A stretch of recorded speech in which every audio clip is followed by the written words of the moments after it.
प्यारे विद्यार्थियों, दूसरी YouTube क्लास में आपका स्वागत है। जैसा अपन माहेश्वर सूत्रों पर वर्ण विचार पर चर्चा कर रहे थे, उसमें आपने देखा होगा कि वेद 4 हैं और उनके वेदांग हैं शिक्षा, कल्प, व्याकरण, छंद, निरुक्त और ज्योतिष। तो हम जो पढ़ने जा रहे हैं वो है व्याकरण, और इस व्याकरण को पढ़ने के लिए हमें आवश्यकता होती है किसी भी भाषा के एक समृद्ध व्याकरण की। और संस्कृत व्याकरण में जो इन माहेश्वर सूत्रों का महत्व है वो मैं आपको पहली क्लास में बता चुका हूँ। और इसका सबसे जो छोटी इकाई है इस व्याकरण की वो होता है वर्ण। और वर्ण जैसा कि आप जानते हैं, ये जो वर्ण है ये वर्ण 2 प्रकार का होता है। ये वर्ण 2 प्रकार के कौन से हैं तो ये बता चुका हूँ आपको, अच और हल। अच यानी स्वर और व्यंजन, ये 2 प्रकार के होते हैं। वर्ण 2 प्रकार के होते हैं, स्वर और व्यंजन। तो स्वरों की स्थिति हमने देखी थी कि ऐ से लेकर के और च वर्ण पर्यंत यहाँ तक वर्णों की संख्या 9 हुई थी और हलंत वर्णों का ग्रहण नहीं किया था। यहाँ पर देखिए ण, क, ग और च, इन वर्णों का ग्रहण नहीं करना है। जो हलंत वर्ण है जितने भी आपको दिखाई दे रहे हैं उन हलंत वर्णों का ग्रहण नहीं करना है। अब देखिए संख्या गिनते हैं इनकी, 1 2 3 4 5 6 7 8 9। इस प्रकार हमारे पास स्वरों की संख्या हो जाती है 9। तो ये 9 स्वर हैं और इनको मैंने यहाँ से लेकर के यहाँ लिख दिया है ए, ई, उ, री, ली, ए, ओ, ऐ, औ। ये 9 स्वर कहलाते हैं। और स्वर हमेशा स्वतंत्र होते हैं, उनको किसी भी वर्ण के उच्चारण की आवश्यकता नहीं होती उनके साथ में। जैसे ए वर्ण है, ए वर्ण अपने आप में एक स्वतंत्र वर्ण है, ठीक है। और यहीं पर व्यंजनों की संख्या मैंने आपको पिछली क्लास में बताई थी, जो 33 होती है। व्यंजनों की संख्या 33 है। हम इन व्यंजनों को देख लेते हैं एक बार।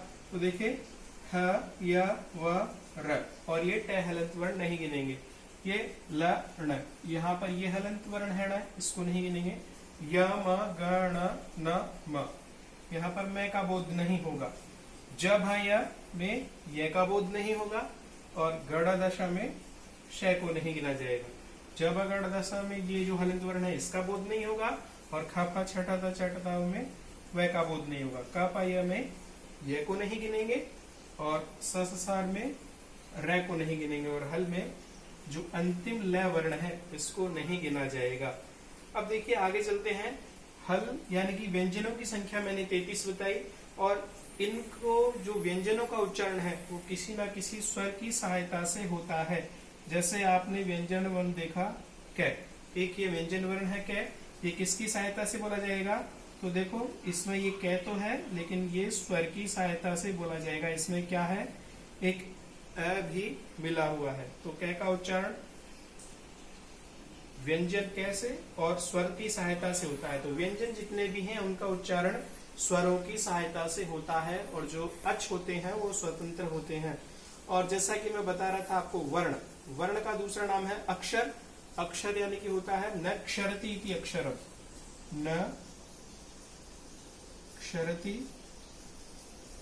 इति अक्षरम। जिसका कभी क्षय नहीं होता, जो कभी टूटता नहीं है, वो अक्षर कहलाता है।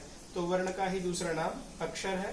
तो ये स्वर व्यंजनों की परिभाषा यहाँ पर मैंने बताई। अब देखिए वापस हम माहेश्वर सूत्रों की ओर लौटते हैं।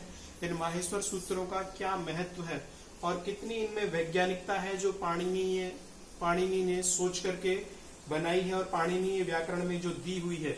जो शिव के डमरू से ये निनाद और ये स्वर निकले हैं, इनका क्या महत्व है मैं आपको बता देता हूँ। ये आपने देखे, ये सारे स्वर हैं, 1 2 3 4 5 6 7 8 9, ये 9 स्वर हैं। उसके बाद व्यंजनों की संख्या 33 है जो मैंने यहाँ लिख दी गई है मेरे द्वारा। यहाँ पर व्यंजन देख लेते हैं, पिछली कक्षा में भी पढ़ चुके हैं। 1 2 3 4 5 6 7 8 9 10 11 12 13 14 15 16 17 18 19 20 21 22 23 24 25 26 27 28 29 30 31 32 33 और ये है के साथ में 34। है का उच्चारण 2 बार हुआ है, यहाँ पर भी हुआ है, और एक है का उच्चारण यहाँ पर भी हुआ है, इसलिए है को एक बार गिना जाएगा, इसलिए व्यंजनों की संख्या हो गई 33। अब देखिए इनमें से हम जो पूरे जो कै से लेकर के मैं वर्ण पर्यंत है उन वर्णों को निकालना प्रारंभ करते हैं। तो देखिए सबसे पहले अंतिम वर्ण देखिए जो 5वें वर्ण है, इनकी स्थिति मैं आपको बता रहा हूं। ये जो 5वें वर्ण है इनकी स्थिति मैं आपको ऊपर बताऊंगा। ये देखिए 5वें वर्ण देखिए य म ग ण न, 1 2 3 4 5, यानी कि प्रत्येक वर्ग के लास्ट के 5 वर्ण आ गए।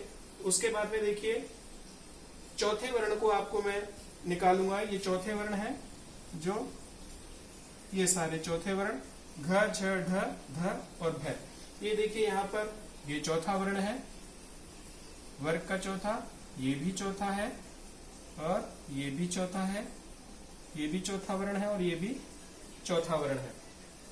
तो सबसे पहले तो देखिए माहेश्वर सूत्रों में 5वां वर्ण आया, उसके बाद में चौथा वर्ण आया, और उसके बाद में तीसरा, यानी कि घटती क्रम में गिनती हो रही है। तीसरा वर्ण देखो, ये तीसरा है, ये सारे तीसरे वर्ण हैं, जितने भी दिए हुए हैं ये सारे तीसरे वर्ण हैं, द तक ये तीसरे वर्ण है।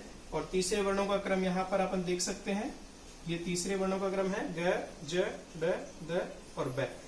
और उसके बाद में दूसरे वर्णों का क्रम आता है, ये दूसरे वर्ण है सारे, और दूसरे वर्णों का क्रम क्या है, तो ये दूसरे वर्णों का क्रम रहा ख छ ठ थ फ। ये देखिए ख फ छ ठ थ, यहां तक ये दूसरे वर्णों का क्रम है।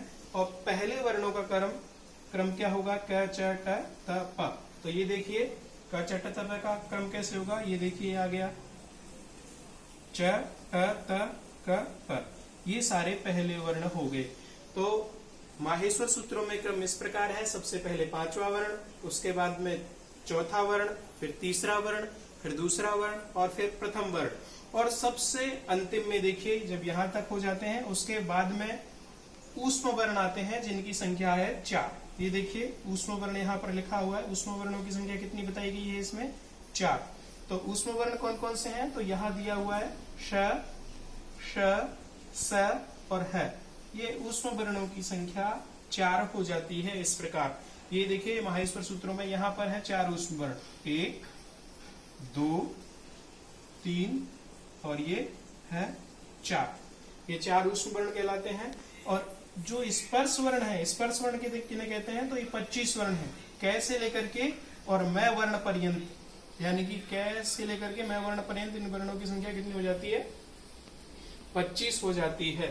तो 25 कै से लेकर के मैं तक, उसके बाद में 4 ऊष्म वर्ण, और एक आता है यण वर्ण। यण वर्णों की संख्या कितनी है, तो यण वर्णों की संख्या भी 4 है।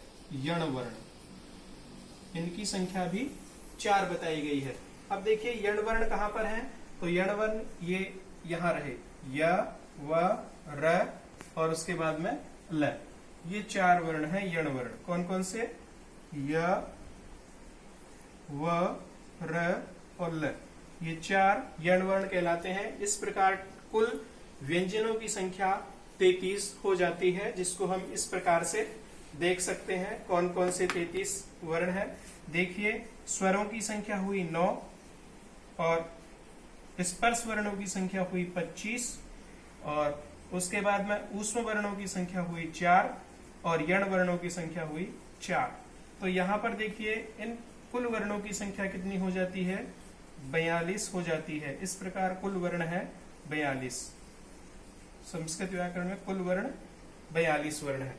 तो आज की कक्षा यहीं समाप्त होती है। अगली कक्षा में कुछ नया और इसी का रिवीजन वापस लेके आएंगे। धन्यवाद प्यारे छात्रों।